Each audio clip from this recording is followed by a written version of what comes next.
નમસ્કાર વિદ્યાર્થી મિત્રો, વર્લ્ડ ઇનબોક્સ એકેડેમીના આ ડિજિટલ પ્લેટફોર્મ પર આપ સૌનું હાર્દિક સ્વાગત છે. મિત્રો, તાજેતરમાં જે પીએસસી 1-2 અને એસઈએફની પ્રાથમિક પરીક્ષાઓના પરિણામ જાહેર થયા છે અને ટૂંક સમયમાં તેમની મુખ્ય પરીક્ષાઓ પણ યોજાવા જઈ રહી છે. આ મુખ્ય પરીક્ષાઓને ધ્યાને રાખી વર્લ્ડ ઇનબોક્સ એકેડેમી દ્વારા જીપીએસસી મેઇન્સ પરીક્ષા માટેનો એક સંવાદ કાર્યક્રમ રજૂ કરવામાં આવ્યો છે. આ સંવાદ કાર્યક્રમ અંતર્ગત નિબંધ જીએસ 1, 2 અને 3 ના જે વર્ણનાત્મક પ્રશ્નોનો જવાબ આપવાના હોય છે, એ પ્રશ્નોનો તમે યોગ્ય ન્યાય આપી શકો, યોગ્ય કન્ટેન્ટ ઉમેરી શકો, એ ઉદ્દેશ્યથી આ સેશનની શરૂઆત કરવામાં આવી રહેલી છે. જેમાં આપણે આંતરરાષ્ટ્રીય સંસ્થાઓ, વર્તમાન પ્રવાહો તથા મુખ્ય પરીક્ષાઓને અનુરૂપ અમુક અગત્યની ચર્ચાઓ કરવા જઈ રહ્યા છે.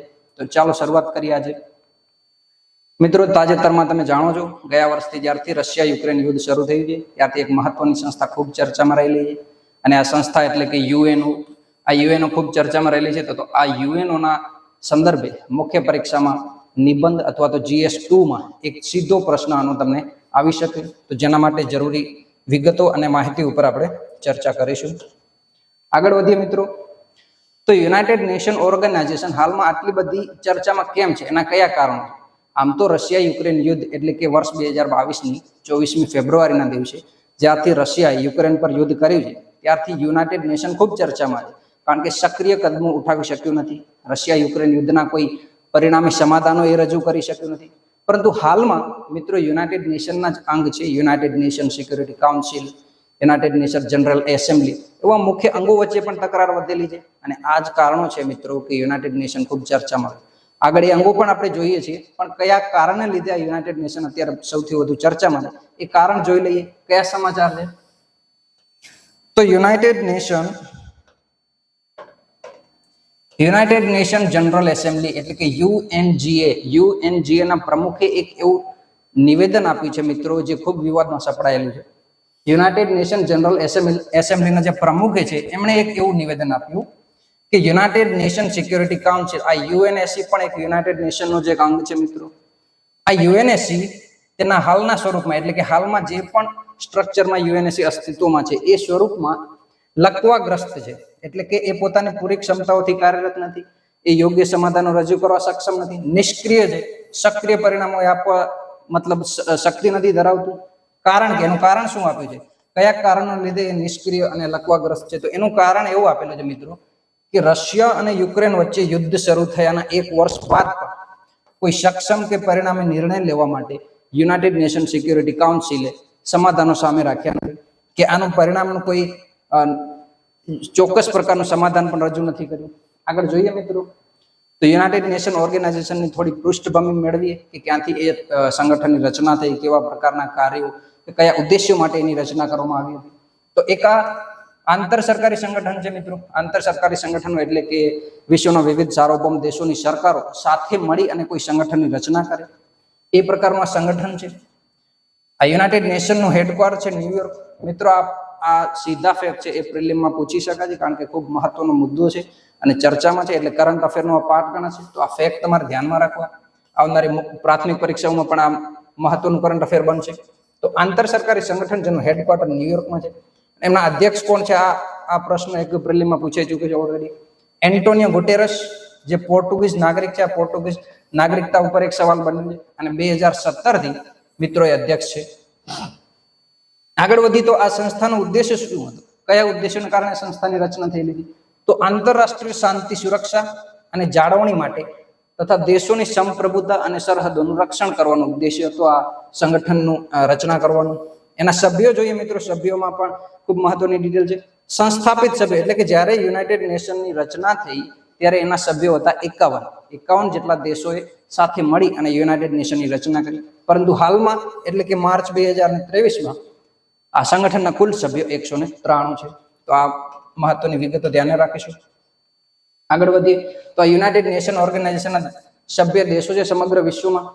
આ અમુક દેશો જે છે એ એમના સભ્યો નથી. આ ઉપરાંત જે કેરેબિયન દેશો છે, અમુક દ્વીપ દેશો છે, આ વેસ્ટર્ન સહારા નામનું એક કન્ટ્રી છે અહીંયા, આ વેસ્ટર્ન સહારા પણ એનું સભ્ય નથી. અમુક કેરેબિયન ટાપુઓ છે એ યુનાઇટેડ નેશનના સભ્યો નથી. તો આ મુદ્દો પર ધ્યાનમાં રાખો. આગળ વધી પૃષ્ઠભૂમિ. તો ક્યારથી આ સંગઠનની રચના થઈ, કયા કારણોસર આ સંગઠનની રચના થઈ, એ પણ મહત્વપૂર્ણ છે. મિત્રો વિશ્વયુદ્ધ પ્રથમ વિશ્વયુદ્ધ એટલે કે ઈસવીસન 1914 થી 1918 દરમિયાન આ પ્રથમ વિશ્વયુદ્ધ છે એ લડાવવામાં આવ્યું. 1914 થી 18 વચ્ચે પ્રથમ વિશ્વયુદ્ધ લડવામાં આવ્યું. અને આ પ્રથમ વિશ્વયુદ્ધના અંતે ભવિષ્યમાં કોઈ પણ પ્રકારના યુદ્ધો ના થાય, દેશો વચ્ચે શાંતિ અને સમાધાનના ઉકેલો નીવડે, આવા ઉદ્દેશોને કારણે એક સંસ્થાની રચના કરવામાં આવી હતી. અને એ સંસ્થા હતી League of Nation. League of નેશનના ઉદ્દેશો મિત્રો એ હતા કે ભવિષ્યમાં પ્રથમ વિશ્વયુદ્ધ જેવા કોઈ પણ યુદ્ધો ના થાય. અને એ સંધિ પણ મહત્વપૂર્ણ છે મિત્રો. પ્રથમ વિશ્વયુદ્ધ જ્યારે થયું એ પ્રથમ વિશ્વયુદ્ધ બાદ વર્સોય નામની એક સંધિ હતી. અને એ વર્સોય નામની સંધિ અંતર્ગત આ લીગ ઓફ નેશન નામના સંગઠન અથવા તો જે બોડી છે એ અસ્તિત્વમાં આવે છે. આગળ વધીએ. પરંતુ આ વર્ષોની સંધિ અંતર્ગત જે ઉદ્દેશ્યો રાખવામાં આવ્યા હતા કે ભવિષ્યમાં કોઈ પણ યુદ્ધો ના થાય, આ લીગ ઓફ નેશન છે એ સમગ્ર દેશ વચ્ચે શાંતિ સુરક્ષા બનાવી રાખે, પરંતુ એ ઉદ્દેશ્યો નિષ્ફળ નીવડે. માત્ર 1918 થી 1939 એટલે કે 21 વર્ષ બાદ વિશ્વમાં એક બીજું મહત્વનું અથવા તો બહુ ભયાનક વિશ્વયુદ્ધ ફાટી નીકળ્યું ઈસવીસન 1939 માં. અને ઈસવીસન 1939 થી તમે જાણો છો 1945 ની એ સાલ જ્યારે 6 ઓગસ્ટ અને 9 ઓગસ્ટે અમેરિકાએ જાપાન ઉપર પરમાણુ બોમ્બ ઝીંક્યા. 6 ઓગસ્ટ અને 9 ઓગસ્ટના હિરોશીમા અને નાગાસાકી નામના શહેરો ઉપર 1945માં બે પરમાણુ ન્યુક્લિયર બોમ્બ ફોડ્યા. અને એ બોમ્બની ઘટનાને જોઈ અને સમગ્ર વિશ્વ સ્તબ્ધ હતું. અને એ ઘટનાને લીધે જ 1945માં યુદ્ધ સમાપ્ત થાય. હવે વિશ્વ 1945માં બીજા વિશ્વયુદ્ધમાંથી તો બહાર આવે છે, પરંતુ વિશ્વને એક ભય નવો આવે છે કે જો ભવિષ્યમાં ત્રીજું વિશ્વયુદ્ધ થયું તો ત્રીજા વિશ્વયુદ્ધમાં પરમાણુ હથિયારોનો ખૂબ મોટા પ્રમાણમાં ઉપયોગ થશે. અને પરમાણુ હથિયારોની ભયાનકતા કેટલી હોય એ વિશ્વએ હિરોશીમા અને નાગાસાકીની અસરો ઉપરથી જાણ્યું. એટલે કે જો ત્રીજું વિશ્વયુદ્ધ થશે તો એ આ પૃથ્વી ઉપર થયેલું અંતિમ વિશ્વયુદ્ધ હશે. આવો ભય સમગ્ર વિશ્વના દેશોમાં પ્રસર્યો. એટલે એટલા માટે હવે ભવિષ્યમાં કોઈ પણ પ્રકારનું ત્રીજું યુદ્ધ ના લડાય એ ઉદ્દેશ્યથી એક નવી સંસ્થાની રચના કરવામાં આવી. જે રીતે પ્રથમ વિશ્વયુદ્ધને અંતે લીગ ઓફ નેશનની રચના થઈ, એ જ પ્રકારનું સંગઠન બીજા વિશ્વયુદ્ધ પછી નવું રચવામાં આવ્યું. અને એ રચના થઈ 25 જૂન 1945 ના દિવસે યુએસએ અમેરિકાના સન ફ્રાન્સિસ્કોમાં અમુક દેશો સાથે મળી અને આ સંમેલન રચે છે. અને ત્યાં યુએન ચાર્ટરની રચના થાય છે. આ યુએન ચાર્ટર ખૂબ મહત્વપૂર્ણ છે મિત્રો. યુએન ચાર્ટરના જે ઉદ્દેશ્યો છે, જે જોગવાઈઓ છે યુએન ચાર્ટરની, એ જ જોગવાઈઓ લાગુ કરવાની જવાબદારી યુનાઇટેડ નેશન ઓર્ગેનાઇઝેશન. આગળ વધીએ. આ યુનાઇટેડ નેશન ચાર્ટર છે એની સ્વીકૃતિ મળે, સહમતિ મળે અમુક દેશોથી. અને 24 ઓક્ટોબર 1945 ના દિવસથી યુનાઇટેડ નેશન ઓર્ગેનાઇઝેશન નામની જે સંસ્થા છે એ અસ્તિત્વમાં આવે અને પોતાનો કાર્યભાર સંભાળે. તો આ તારીખ એક મહત્વપૂર્ણ છે મિત્રો. 24 ઓગસ્ટ ઘણા પ્રિલિમ પરીક્ષામાં પૂછાઈ ગયેલી છે. યુનાઇટેડ નેશન ડે તરીકે આપણે એમને ઉજવીએ છીએ, તો એ ખાસ યાદ રાખજો. આગળ વધીએ મિત્રો. તો યુનાઇટેડ નેશનના મુખ્ય અંગો. યુનાઇટેડ નેશન એ એક સંસ્થા છે જેના ઘણા બધા અંગો છે. યુનાઇટેડ નેશન માત્ર એક અંગની સંસ્થા નથી, પણ મુખ્ય રીતે એમના 6 અંગો છે. કયા 6 અંગો છે? UNGA, United nation general assembly. UNSC સૌથી મહત્વપૂર્ણ અને ચર્ચામાં અને વિવાદાસ્પદ body. United Nation Security council, United nation economic and social council, UN secretariat, international court of justice. આ પણ ભારત અને પાકિસ્તાનના જે સિંધુ વિવાદ છે, સિંધુ જળ સંધિ છે, એને લઈને વર્તમાનમાં ખૂબ ચર્ચામાં છે. અને ટ્રસ્ટીશિપ કાઉન્સિલ નામનું એક ઓછું જાણીતું અંગ પણ છે, જો કે આ એટલું મહત્વપૂર્ણ નથી. 1994 થી આ અંગ નિષ્ક્રિય છે. એટલે આમાં પણ મિત્રો આ 6 અંગોના નામ યાદ રાખવા ફરજિયાત છે. પ્રાથમિક પરીક્ષામાં યુનાઇટેડ નેશન નીચે પૈકી કયા અંગોનો સમાવેશ થાય આ પ્રકારનો પ્રશ્ન બની શકે. આગળ વધીએ. મુખ્ય પરીક્ષામાં પણ આ અંગો તમે જાણતા હશો તો તમારું કોન્ફિડન્સ બૂસ્ટ થાય અને તમને લખવામાં સરળતા રહેશે કે કયા અંગો જે છે એના ઉપર વિવાદ છે, કયા અંગો સારું કામ કરી રહ્યા છે, કયા અંગોમાં સુધારની જરૂરત છે. આ એક વિવરણાત્મક જો તમે લેખન લખતા હશો તો તમને આ અંગોની જાણકારી હોવી જોઈએ. આગળ વધી. યુએનએસસી ખૂબ ચર્ચામાં રહેલું છે અને ખૂબ વિવાદાસ્પદ બોડી એટલે યુએનએસસી. યુનાઇટેડ નેશન ઓર્ગેનાઇઝેશનમાં જો ફેરફારોની માંગ થતી હોય તો એ ફેરફારોની માંગનું કારણ છે યુએનએસસી. યુનાઇટેડ નેશન સિક્યુરિટી કાઉન્સિલનું જે સ્ટ્રક્ચર છે, કયા પ્રકારની સંસ્થા છે, કેવી જોગવાઈઓ અને કયા સિદ્ધાંતો ઉપર કામ કરે છે, એ સિદ્ધાંતો અને પ્રતિનિધિત્વ કયા દેશોનું છે, આ બધી બાબતોને લઈ અને યુનાઇટેડ નેશન સિક્યુરિટી કાઉન્સિલ ખૂબ વિવાદમાં રહે છે. જ્યારથી રચના થઈ છે યુનાઇટેડ નેશન સિક્યુરિટી કાઉન્સિલ, ત્યારથી એમાં ફેરફારોની જો કોઈ માંગ ઉદ્ભવતી હોય તો એ આ મુખ્ય અંગ છે. હવે એનું કયું સ્ટ્રક્ચર છે, શું વિવાદ છે, વિવિધ દેશોની શું માંગો છે એ જોઈએ આપણે. તો યુનાઇટેડ નેશન્સ સિક્યુરિટી કાઉન્સિલ છે એનું સ્ટ્રક્ચર મિત્રો આ રીતે છે. કુલ આ યુનાઇટેડ નેશન સિક્યુરિટી કાઉન્સિલમાં 15 સભ્યો છે હાલમાં, એટલે કે 5 મુખ્ય દેશો એટલે કે સ્થાયી દેશો જે હંમેશા એમના સભ્ય રહેલા છે, અને 10 અસ્થાયી દેશો છે મિત્રો. આ મુખ્ય 5 દેશો છે. આ મુખ્ય 5 દેશો કયા કયા છે એ જોઈ લઈએ, જેને આપણે P5 તરીકે ઓળખીએ છીએ મિત્રો.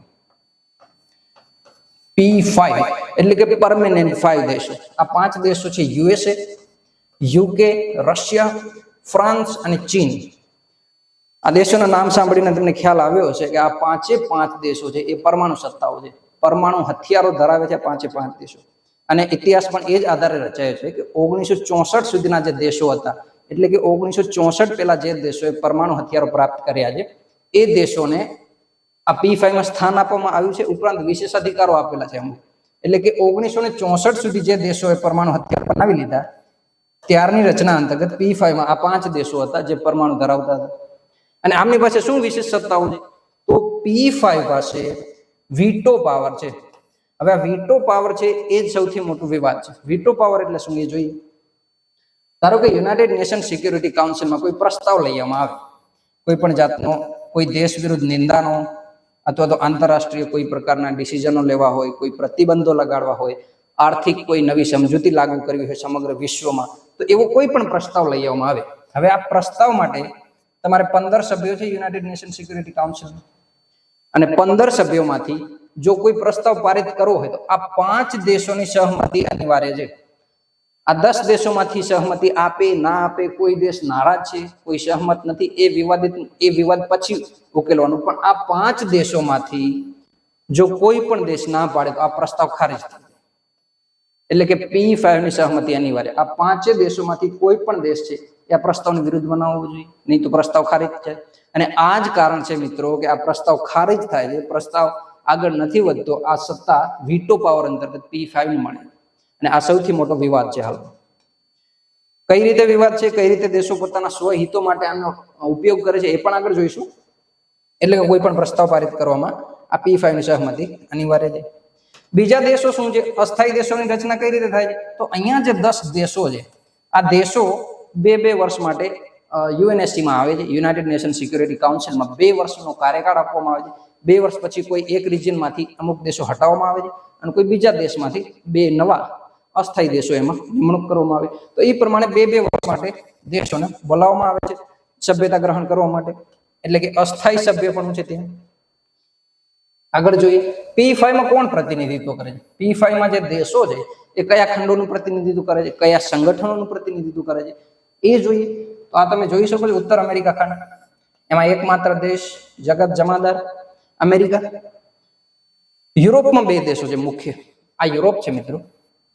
આ યુરોપમાંથી 2 દેશો છે, બ્રિટન, ફ્રાન્સ. એટલે કે UK યુનાઇટેડ કિંગડમ અને ફ્રાન્સ 2 દેશો છે યુરોપના. એક દેશ છે ઉત્તર અમેરિકા ખંડ, અને બીજા 2 દેશો એટલે કે એશિયાના 2 દેશો છે, ચાઇના છે અને આ રશિયા છે. રશિયા અને ચાઇના એશિયાનું પ્રતિનિધિત્વ કરે છે P5 માં. એટલે કે એશિયાને સંબંધિત કોઈ પ્રસ્તાવ હશે, એશિયાને સંબંધિત કોઈ જોગવાઈ લાગુ કરવી હશે, એમનું પ્રતિનિધિત્વ આ બંને દેશો કરશે, ચાઇના અને રશિયા. યુરોપની કોઈ બાબત હશે કે યુરોપને લઈને કોઈ પ્રસ્તાવ રજૂ કરવાનો હશે તો એમનું પ્રતિનિધિત્વ કરશે બ્રિટન અને ફ્રાન્સ, જ્યારે અમેરિકા એ ઉત્તર અમેરિકાનું પ્રતિનિધિત્વ કરશે. આ બાબત પર ખૂબ વિવાદાસ્પદ છે. અમુક દેશો બાકાત છે, એની આગળ ચર્ચા કરીશું. કયા દેશો બાકાત છે, કયા ખંડો બાકાત છે, અમુક સંપૂર્ણ ખંડો જ ભૂલી ગયા છે. આગળ વધીએ તો ભારત અને યુનાઇટેડ નેશન સિક્યુરિટી કાઉન્સિલ. ભારત યુનાઇટેડ નેશન સિક્યુરિટી કાઉન્સિલમાં કેવા ભૂમિકા ભજવેલી છે, કયા પ્રકારે એ ભારતનું સ્થાન રહેલું છે એ જોઈએ મિત્રો. તો ભારતે મિત્રો જ્યારથી યુનાઇટેડ નેશનની રચના થયેલી છે ત્યારથી આજ દિવસ સુધી, એટલે કે વર્ષ 2021-22 સુધી, 23માં હાલમાં ભારત જે છે એ UNSC નું સભ્ય નથી, પરંતુ 2021-22માં હતું. તો 7 વખત અસ્થાયી સભ્ય અથવા બિનસ્થાયી સભ્ય તરીકે યુનાઇટેડ નેશન સિક્યુરિટી કાઉન્સિલમાં પોતાની ભૂમિકા ભજવેલી. એટલે કે જે 2 વર્ષ માટે સભ્યોને બોલાવવામાં આવે છે. આ તમે જોઈ શકો છો અસ્થાયી દેશો જે 10 છે, અહીંયા જ્યાં 2 વર્ષ માટે જે દેશોને બોલાવવામાં આવે છે, અહીં ભારતને અત્યાર સુધીમાં 7 વખત સ્થાન મળી ચૂકેલું છે. અને હાલમાં જ પોતે ભારતની જે 8મી ટર્મ હતી, એટલે કે જાન્યુઆરી 2021માં ભારતે પોતાની 8મી ટર્મ એટલે કે 2 વર્ષનો જે સમયગાળો છે એ પ્રકારની 8મી ટર્મ જાન્યુઆરી 2021 થી લઈ અને ડિસેમ્બર 2022 વચ્ચે 8મી ટર્મ ભારતે પૂરી કરી. યુનાઇટેડ નેશન સિક્યુરિટીમાં હાલ સુધીમાં ભારત 8 વખત અસ્થાયી સભ્ય તરીકે નિમણૂક પામી ચૂક્યું છે. તો આ વસ્તુ ધ્યાન રાખજો મિત્રો. આગળ વધીએ છીએ. અને ભારતમાં એક તાજેતરમાં જ એક સારા સમાચાર પણ ભારતના વિદેશ મંત્રી રજૂ કર્યા હતા. વિદેશ મંત્રી એસ જયશંકરે તાજેતરમાં એક ઘોષણા કરી કે ભારત વર્ષ 2028-29માં ફરી પાછું યુનાઇટેડ નેશન સિક્યુરિટી કાઉન્સિલમાં 2 વર્ષ માટે અસ્થાયી સભ્ય તરીકે નિમણૂક પામશે. એટલે ભારત માટે આ ખૂબ સારા સમાચાર કહેવાય કે આટલા મોટા આ આંતરરાષ્ટ્રીય મંચ ઉપર ભારતને પોતાની સક્રિય ભૂમિકા ભજવવા માટે તક મળે. આગળ જોઈએ તો યુનાઇટેડ નેશન સિક્યુરિટી કાઉન્સિલમાં મેં જેમ તમને કીધું કે વીટો પાવરનો ઉપયોગ પોતાના હિતોની રક્ષા કરવા માટે થાય છે અને આનાથી ઘણા બધા દેશો અને સંગઠનો નારાજ છે. તો ઘણા બધા દેશો છે એ સાથે મળી અને અમુક સંગઠનો બનાવે અને એ સંગઠનો એવા પ્રસ્તાવ કરે છે કે અમારે યુનાઇટેડ નેશન સિક્યુરિટી કાઉન્સિલમાં ફેરફાર જોઈએ છે. તો એ કયા દેશો છે? G77 એટલે આ એક દેશ છે, દેશોનો એક સમૂહ છે. G77 1964માં રચના થયેલી હતી. આ સંગઠનની એવી રજૂઆત છે કે યુએનઓમાં એટલે કે યુએનએસસીમાં યુનાઇટેડ નેશન સિક્યુરિટી કાઉન્સિલમાં ફેરફાર થવા જોઈએ. G20 નામનું એક અન્ય 24 દેશોનું સંગઠન છે મિત્રો. આ ઉપરાંત આપણા માટે જો કોઈ મહત્વપૂર્ણ તો એ છે આ G4 નામનું સંગઠન છે. એ યુએનએસસીમાં ફેરફાર ઈચ્છે છે અને નવા દેશોની એમાં એન્ટ્રી જોઈએ એવી G4 ની માંગ છે. આ દેશની 2005માં રચના થઈ. એ તો ઇમ્પોર્ટન્ટ છે. સાથે સાથે આ G4માં ભારતનો સમાવેશ થાય છે. G4માં ભારત ઉપરાંત પણ અન્ય 3 દેશો છે, જાપાન, જર્મની અને બ્રાઝિલ. હવે જાપાન, જર્મની અને બ્રાઝિલ દેશો અને સાથે ભારત, આ G4 દેશો યુનાઇટેડ નેશન સિક્યુરિટી કાઉન્સિલમાં આ 4 દેશોમાંથી એકબીજાને સ્થાન મળે એવા સમર્થન કરે છે. એટલે કે જાપાન, જર્મની અને બ્રાઝિલ ત્રણેય એવો મત રજૂ કરશે કે ભારતને યુએનએસસીમાં સ્થાન મળે. જાપાન માટે ભારત, જર્મની અને બ્રાઝિલ એવો મત રજૂ કરશે, એવું સમર્થન આપશે કે જાપાનને યુએનએસસીમાં સ્થાન મળે. એટલે કે 4 દેશો એકબીજાને સ્થાન અપાવવા માટે સમર્થન કરે છે. આગળ વધીએ. આ જોઈ શકો છો G4 કન્ટ્રી કયા કયા ખંડોમાં આવેલા છે. તો આ બ્રાઝિલ છે, દક્ષિણ અમેરિકા ખંડનો એક દેશ છે. આ છે જર્મની, યુરોપીય દેશ છે. આપણું ભારત એશિયા, સાથે સાથે જાપાન પણ એશિયાનો દેશ છે. આ G4 દેશો છે જે યુનાઇટેડ નેશન સિક્યુરિટી કાઉન્સિલમાં ફેરફાર કરવા માટે સક્રિય પ્રયાસો કરે છે.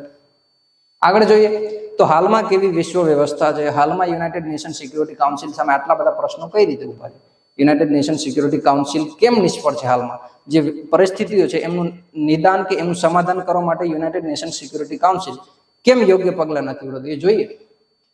તો રશિયા યુક્રેનનો જ્યારે વિવાદ થયો એટલે કે 24 ફેબ્રુઆરી 2022ના દિવસે રશિયાએ એક સ્વતંત્ર દેશ યુક્રેન ઉપર આક્રમણ કર્યું અને એ જે વિવાદ થયો એનાથી વિશ્વમાં ધ્રુવીકરણ વધ્યું. ધ્રુવીકરણ એટલે કે વિવિધ દેશોએ પોતાનો પક્ષ રાખ્યો અને એ પક્ષ સાથે અન્ય દેશો જોડાયા. એટલે કે વિશ્વમાં અલગ અલગ સંગઠનોની અલગ અલગ રાય હતી કે આ યોગ્ય છે, અમુક ક્યાં યોગ્ય નથી.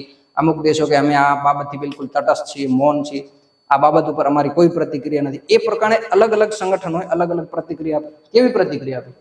અમુક દેશોએ નિંદા કરી કે રશિયા યુક્રેન ઉપર જે આક્રમણ કરે છે એ અયોગ્ય છે, ના કરવું જોઈએ. એવા કોણ હતા? તો યુએસએ, યુકે, યુરોપિયન યુનિયન અને અમુક પશ્ચિમ યુરોપીયના જે દેશો છે એમણે સક્રિયપણે ટીકા કરેલી છે આ આક્રમણની. અમુક દેશોએ સમર્થન કર્યું છે, ના બરાબર કર્યું છે, રશિયાએ તો આક્રમણ કરવું જ જોઈએ યુક્રેન ઉપર, એવું મત છે આ દેશો. એ કોણ છે? બેલારુસ છે, ઈરાન છે, ઇરિટ્રિયા છે. ઇરિટ્રિયા એક આફ્રિકન દેશ છે. એણે પણ આ બાબતનું સમર્થન કર્યું છે કે યોગ્ય કામ કર્યું છે રશિયાએ, યુક્રેન ઉપર આક્રમણ કરવું જરૂરી હતું એવું માને છે.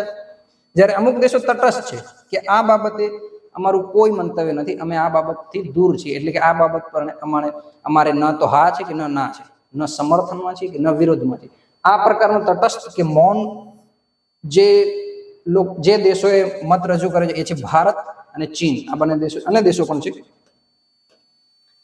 આગળ વધી તો આ જે રશિયા યુક્રેન યુદ્ધમાં યુનાઇટેડ નેશન જે છે અપ્રાસંગિક સાબિત થયું. એનાથી શું થયું? વિવિધ દેશો વચ્ચે દુશ્મનાવટ વધી, અમુક સંગઠનો વચ્ચે તણાવ વધ્યો અને જે વિશ્વ ગ્લોબલાઇઝ હતું એટલે કે સમગ્ર વિશ્વ જે એક તાંતડે બંધાયેલું હતું, સમગ્ર વિશ્વના સંબંધો સારા હતા, એ ધ્રુવીકરણ થઈ અને ડીગ્લોબલાઇઝેશન તરફ આગળ વધ્યું. એટલે કે અલગ અલગ ખંડો, અલગ અલગ સમૂહો, અલગ અલગ સંગઠનો પોતાની અલગ અલગ રાય રજૂ કરવાની શરૂઆત થઈ. વસુદેવ કુટુંબકમ, આ વસુદેવ કુટુંબકમ હાલમાં જે G20નું અધ્યક્ષ છે ભારત, એ ભારતે આ વસુદેવ કુટુંબકમની ભાવના સમગ્ર વિશ્વમાં પ્રસરિત કરવા માટેના સક્રિય પ્રયાસો કરે છે, પોતાની થીમ રાખેલી છે વસુધા એવ કુટુંબકમ, એટલે કે સમગ્ર વિશ્વ એક કુટુંબ છે, એક પરિવાર છે, અને પરિવારના સભ્યો વચ્ચે જેમ સ્નેહ હોવો જોઈએ, લાગણીઓનો ભાવ હોવો જોઈએ, એ પ્રકારનો ભાવ સમગ્ર વિશ્વના દેશો વચ્ચે હોય, એ પ્રકારની ભાવના છે વસુદેવ કુટુંબકમ. આ ભાવનાને ઠેસ પહોંચી છે, એટલે કે એવી ભાવના નાબૂદ થઈ છે હાલમાં રશિયા યુક્રેન યુદ્ધ પછી. ટ્રસ્ટ ડેફિસિટ મિત્રો, એટલે કે એકબીજા દેશો વચ્ચે જે વિશ્વાસ હતો, જે એકબીજા દેશ ઉપર જે લાગણી હતી એ ઓછી થઈ ગઈ હવે. ઈસ્ટ અને વેસ્ટ આ બે મુખ્ય સંગઠનો છે, એટલે કે પશ્ચિમના દેશો અલગ મંતવ્ય રજૂ કરી રહ્યા છે, પૂર્વીય દેશો પોતાની રાય અલગ રજૂ કરી રહ્યા છે, અને આ બંને દેશો એકબીજાની વિરુદ્ધમાં કામ કરે છે હાલમાં એ પ્રકારે. ઇન્ડો પેસિફિક મિત્રો આ સૌથી ધ્રુવીકૃત અને સૌથી ચર્ચામાં રહેલું ક્ષેત્ર છે, આ રિજિયન છે.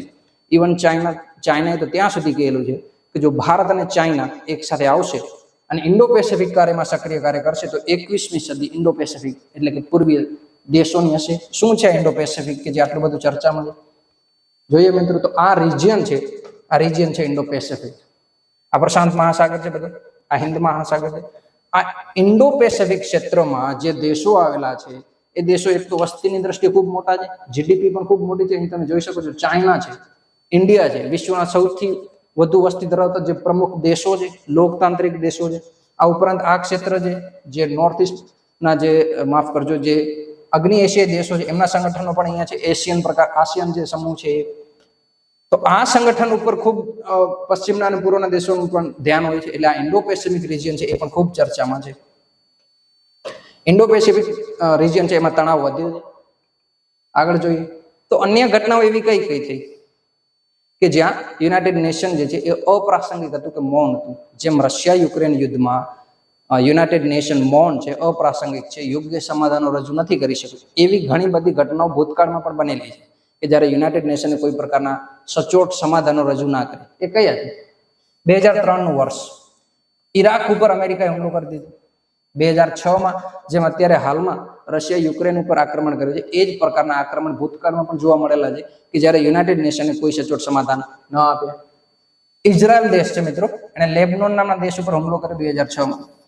જો આ ઉદાહરણો ખાસ યાદ રાખો મિત્રો, જ્યારે પણ તમે એસે લખતા હશો કે આંતરરાષ્ટ્રીય સંબંધો ઉપર કોઈ પણ મુખ્ય પરીક્ષાનો પણ જ્યારે કોઈ પ્રશ્ન લખતા હશો ત્યારે આ પ્રકારના ફેક્ટ જો તમને યાદ હશે તો તમને ઇન્ટ્રોડક્શન એટલે કે જે પ્રસ્તાવના છે એમાં ખૂબ મહત્વપૂર્ણ લાભ થશે આ પ્રકારના ફેક્ટ એડ કરવાથી.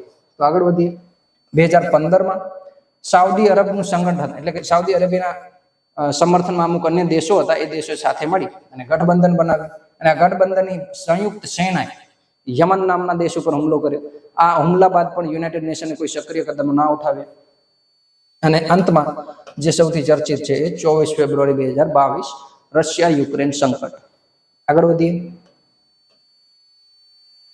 હવે યુનાઇટેડ નેશન સિક્યુરિટી કાઉન્સિલ સામે કઈ પ્રકારની સમસ્યા છે, કયા પ્રકારના પડકારો છે કે જેને લીધે એ પોતાના જે ઉદ્દેશ્યો છે એ લક્ષ્યાંકો છે એ પ્રાપ્ત નથી કરી શકતું? એ કયા પ્રકારની સમસ્યાઓ જોઈએ તો જરૂરી પ્રતિનિધિત્વનો અભાવ આ સૌથી મોટું કારણ છે કે યુનાઇટેડ નેશન સિક્યુરિટી કાઉન્સિલ હાલમાં ફેલ છે. જરૂરી પ્રતિનિધિત્વ એટલે કઈ રીતે પ્રતિનિધિત્વ જોઈએ? પ્રતિનિધિત્વ મેં તમને અગાઉ બતાવ્યું.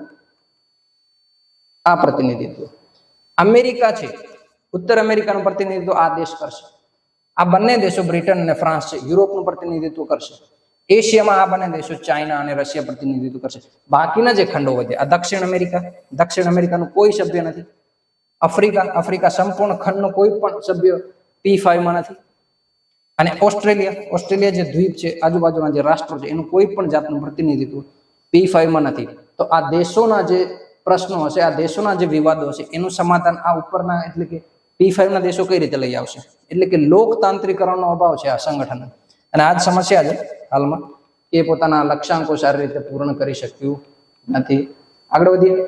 જેમ કીધું કે દક્ષિણ અમેરિકા, આફ્રિકા અને ઓસ્ટ્રેલિયા જેવા જે ખંડ છે એનું કોઈ જાતનું પ્રતિનિધિત્વ નથી. વીટો શક્તિનું પોતાના હિતો પર સંરક્ષિત કરવા માટે ઉપયોગ, એટલે કઈ રીતે? વીટો પાવર જે છે, જે મેં તમને કીધું કે પ્રસ્તાવ પારિત કરવા માટે P5ની સહમતિ અનિવાર્ય છે. જો P5ના દેશો સહમતિ નહીં આપે તો એ પ્રસ્તાવ ખારિજ થઈ જશે. એટલે હવે કોઈ પ્રસ્તાવ, ધારો કે ચાઇનાએ કોઈ દેશ ઉપર આક્રમણ કર્યું અને ચાઇનાની નિંદા કરતો પ્રસ્તાવ યુનાઇટેડ નેશન સિક્યુરિટી કાઉન્સિલમાં લઈને આવવામાં આવે તો એ યુનાઇટેડ નેશન સિક્યુરિટી કાઉન્સિલમાં ચાઇનાની નિંદા કરતો જે પ્રસ્તાવ છે એનો વિરોધ ખુદ ચાઇના કરશે. અને જો ચાઇના વિરોધ કરશે તો ચાઇના P5 નું સભ્ય છે. P5 નું સભ્ય જો કોઈ વિરોધ કરશે તો એ પ્રસ્તાવ તો ખારિજ થઈ જશે. એટલે આવા જે આંતરરાષ્ટ્રીય મુદ્દાઓ છે, જે પોતાની ભૂલો છે એ છુપાવવા માટે આ વીટો પાવરનો જે અયોગ્ય ઉપયોગ થાય.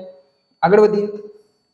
ભૂ રાજનૈતિક દુશ્મનાવટ એટલે કે અમેરિકા પોતાના સંગઠનોનું જે હિત છે એ જાળવી રાખશે, ચાઇના છે એ પોતાના સહયોગી દેશોનું હિત જાળવી રાખશે.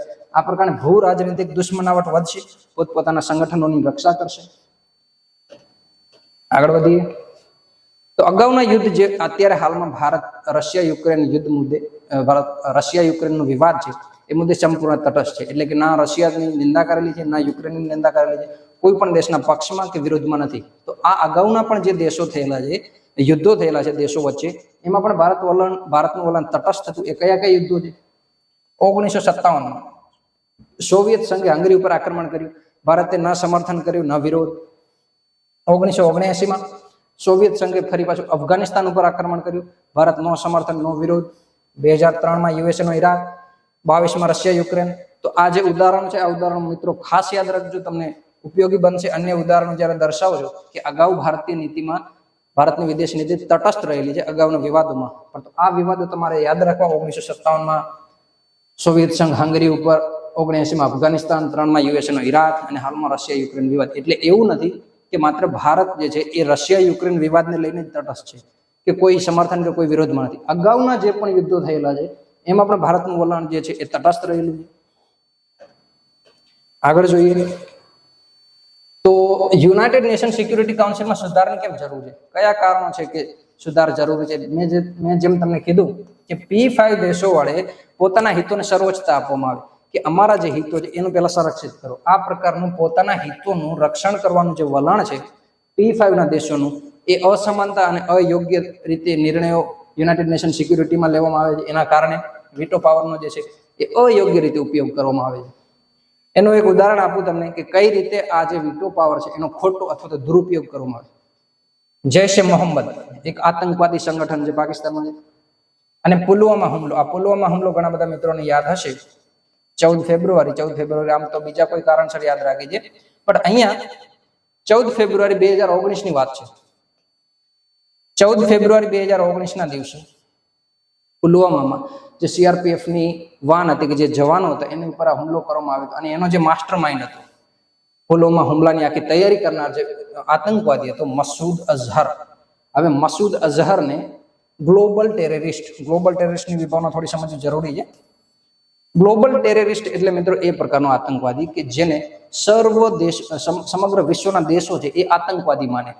હવે પશ્ચિમમાં અત્યારે એક અલગ ધારણા ચાલુ થઈ છે કે ગુડ ટેરર અને બેડ ટેરર, ખરાબ આતંકવાદી અને સારા આતંકવાદી, આ પ્રકારની અલગ અલગ વિભાવનાઓ ચાલુ થયેલી. તો એવું ના માનવામાં આવે, આતંકવાદી છે એ માની અને સમગ્ર વિશ્વના દેશો એક સાથે મળી અને આતંકવાદનો ખાત્મો કરે, એવી વિભાવના આ ગ્લોબલ ટેરરિસ્ટ જાહેર કરી અને એવી રજૂ કરવામાં આવી. હવે આ પ્રસ્તાવ ઉપર ચીને વીટોનો ઉપયોગ કર્યો કે ના, મસૂદ અઝહર જે છે એને આપણે ગ્લોબલ ટેરરિસ્ટ જાહેર નહીં કરીએ.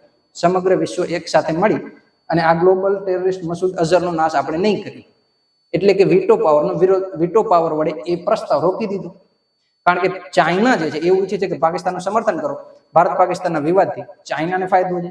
એ પ્રકારનું વલણ જે છે એ વીટો ઉપયોગમાં પણ તમને જોવા મળે છે. આંતરરાષ્ટ્રીય સંબંધોમાં પોતાના સંગઠનોના જે દેશો છે એમના હિત સંરક્ષણ કરે છે વીટો પાવર વડે. આગળ જોઈએ તો આ અમુક ઉદાહરણો છે કે જ્યાં બીજા પણ આવી ઘટનાઓ બનેલી છે. 2009માં United Nation Security Council Masood અઝહરને ગ્લોબલ ટેરરિસ્ટ જે જાહેર કરવાનું તો એ ના કરી શક્યું. 2016માં, 17માં આ પ્રકારના અન્ય જે પ્રસ્તાવ લાવવામાં આવે એ પણ ખારિજ થયા કોઈને કોઈ કારણોસર. એ તમે જોઈ શકો છો.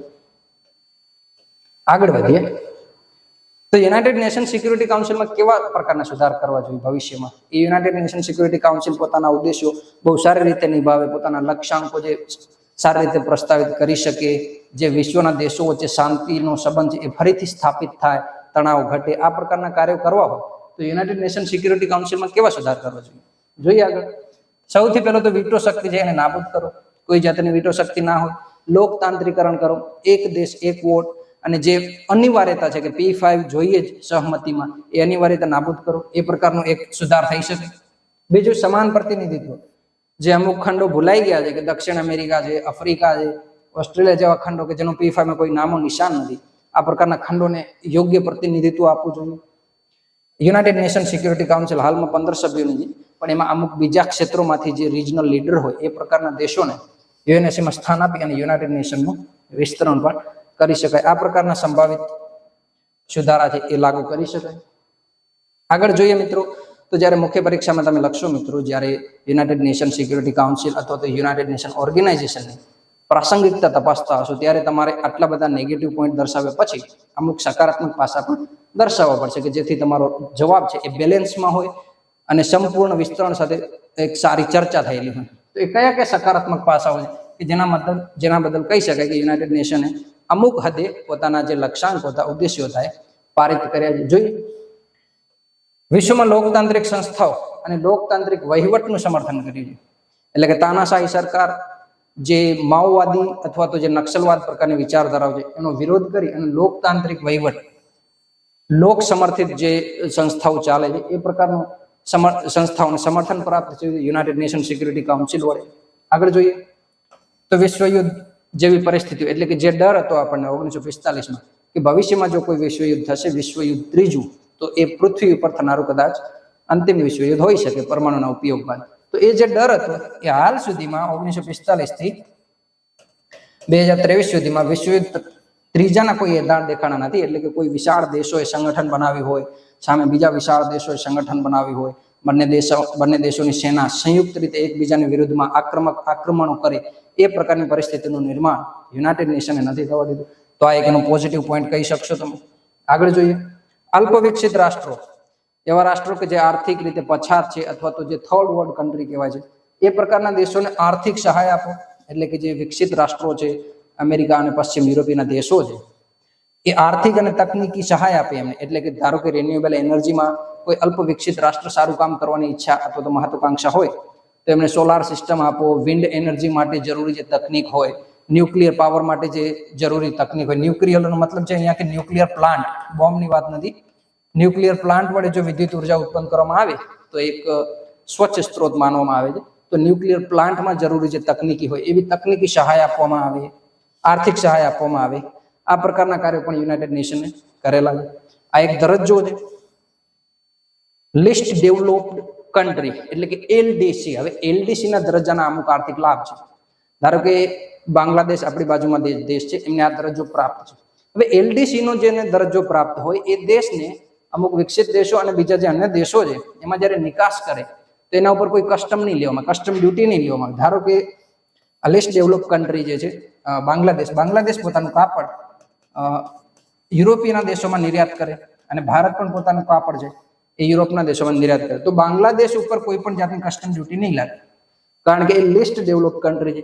ભારત અત્યારે ડેવલપિંગ નેશન છે, તો ભારત ઉપર અમુક પ્રકારની કસ્ટમ ડ્યુટી લાગશે. એના લીધે શું થાય કે ભારતનો જે માલ સામાન છે એ વધારે મોંઘો પડશે અને જે લિસ્ટ ડેવલપ કન્ટ્રી છે એના માલ સામાનને થોડી પ્રાધાન્યતા પ્રાપ્ત થાય. આ પ્રકારના પ્રયાસો પણ યુએનએ કરેલા છે. આગળ વધીએ તો ન્યુક્લિયર હથિયારોનો પ્રસાર, ન્યુક્લિયર હથિયારોનો જે પ્રસાર છે, એક પછી એક દેશો જે બીજાને ન્યુક્લિયર બોમ્બની ટેકનોલોજી આપતા ગયા એ રોકવામાં પણ યુનાઇટેડ નેશન ઓર્ગેનાઇઝેશનનો એક સારો પ્રતિભાવ પ્રાપ્ત થયો છે. એ જોઈએ 9 દેશો છે હાલમાં વિશ્વમાં, 9 દેશો પાસે હાલમાં પણ પરમાણુ બોમ્બ છે વિશ્વમાં, અને બીજા દેશો પાસે ન જાય એવા પ્રયાસો યુનાઇટેડ નેશને કરેલા છે. 9 દેશોના નામ યાદ રાખવા જરૂરી છે મિત્રો, પ્રિલિમ કે મુખ્ય પરીક્ષામાં પણ એનો ઉલ્લેખ કરી શકો. તો P5 ના 5 દેશો છે, યુએસએ, યુકે, ફ્રાન્સ, રશિયા અને ચાઇના. ત્યારબાદ ભારત અને પાકિસ્તાન પણ જોડાણા એ રેસમાં. 1974-1998માં ભારતે પરીક્ષણ કર્યા અને એ જ સમય બાદ પાકિસ્તાને પણ કર્યા. ત્યારબાદ 2 નવા દેશો ઉમેરાયેલા, એટલે કે હાલમાં ઇઝરાયલ જે અરબ દેશમાં પોતાના દુશ્મનોથી ઘેરાયેલો દેશ છે, અને ઉત્તર કોરિયા જે તાનાશાહી દેશ છે, એમણે પણ પ્રયત્નો કરેલા છે અને પ્રાપ્ત કર્યા છે ન્યુક્લિયર હથિયારો. અને હાલમાં સૌથી વિવાદાસ્પદ જો કોઈ દેશ હોય તો ઈરાન છે. ઈરાને ન્યુક્લિયર ડીલ કરેલી છે, એટલે કે ન્યુક્લિયર હથિયારો પ્રાપ્ત કરવાના પ્રયાસો કરેલા છે, જેને લઈ અને ઈરાન અને અમેરિકા વચ્ચેના સંબંધો ખરાબ છે, વણસેલા છે. આગળ વધીએ મિત્રો, નરસંહાર જેવી ઘટનાઓ, એટલે કે જે બુચા હત્યાકાંડ થયું યુક્રેનમાં યુદ્ધ દરમિયાન સિવિલ નાગરિકો ઉપર જે ઓપન ફાયરિંગ કરવામાં આવે કે એમને મારવામાં આવે, એ પ્રકારના નરસંહારો રોકવામાં પણ એમને સફળતા મળેલી છે. આ ઉપરાંત ગરીબી નાબૂદી, સમાનતા, દેશો વચ્ચે આર્થિક સમાનતા અને આર્થિક વિકાસ થાય એવા પ્રયાસો પણ યુનાઇટેડ નેશને કરેલા છે. 2015 MDG મિલેનિયમ ડેવલપ ગોલ હતા MDG, એમની બાદ યુનાઇટેડ નેશને 17 જેટલા લક્ષ્યાંકો રાખેલા છે, જેને આપણે મુખ્ય પરીક્ષામાં ખૂબ મહત્વનો મુદ્દો માનીએ છીએ અને નિષ્કર્ષ સ્વરૂપે હંમેશા લખીએ છીએ સસ્ટેનેબલ ડેવલપમેન્ટ ગોલ, સતત વિકાસ લક્ષ્યાંકો.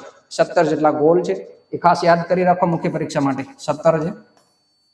આ 17 લક્ષ્યાંકોની પ્રાપ્તિ માટે પણ યુનાઇટેડ નેશને ખૂબ સારા એવા સંગઠનોની રચના કરી છે, દેશોનો સહયોગ પ્રાપ્ત કર્યો છે અને પોતાના લક્ષ્યાંકો તરફ આગળ વધી રહેલી છે. અને આજે 17 લક્ષ્યાંકો છે સસ્ટેનેબલ ડેવલપમેન્ટ ગોલ, એ 2030 સુધીમાં પ્રાપ્ત થાય એવા લક્ષ્યાંકો પણ નિર્ધાર કર્યા છે. આગળ વધીએ તો પ્રધાનમંત્રી મોદીએ તાજેતરમાં યુનાઇટેડ નેશન ખાતે એક મહત્વપૂર્ણ નિવેદન આપેલું હતું. આ નિવેદન તમે યુનાઇટેડ નેશનની પ્રાસંગિકતા હોય, યુનાઇટેડ નેશન સિક્યુરિટી કાઉન્સિલની સુધારમાં કયા કયા પ્રકારના સુધાર કરો છે, એવો કોઈ પણ પ્રશ્ન સાથે ડીલ કરતા હોય, ચાહે એસે હોય, GS2 નો કોઈ પણ પ્રશ્ન હોય, તો એમાં આ નિવેદન જરૂર રીતે ઉમેરજો તમે. પ્રધાનમંત્રી મોદીનું નિવેદન છે કે ભારત કે મહાન कूटनीतिज्ञ, भारतना एक महान कूटनीतिज्ञ था आचार्य चाणक्य. चाणक्य सदियों पहले ये कहा था कि कालांति क्रमात् काल एवं फलम पीबती. आ याद राखी लो, જેનો मीनिंग है जब सही समय पर सही कार्य नहीं किया जाता तो समय उस कार्य की सफलता को समाप्त कर देता है. એટલે કે જો યુનાઇટેડ નેશન પોતાના લક્ષ્યાંકો પ્રાપ્ત કરવામાં સફળ નહીં થાય તો યુનાઇટેડ નેશન સિક્યુરિટી કાઉન્સિલની અવગણના થશે ધીરે ધીરે, અને અન્ય સંગઠનોએ પાવર મેળવશે. શું છે આગળ?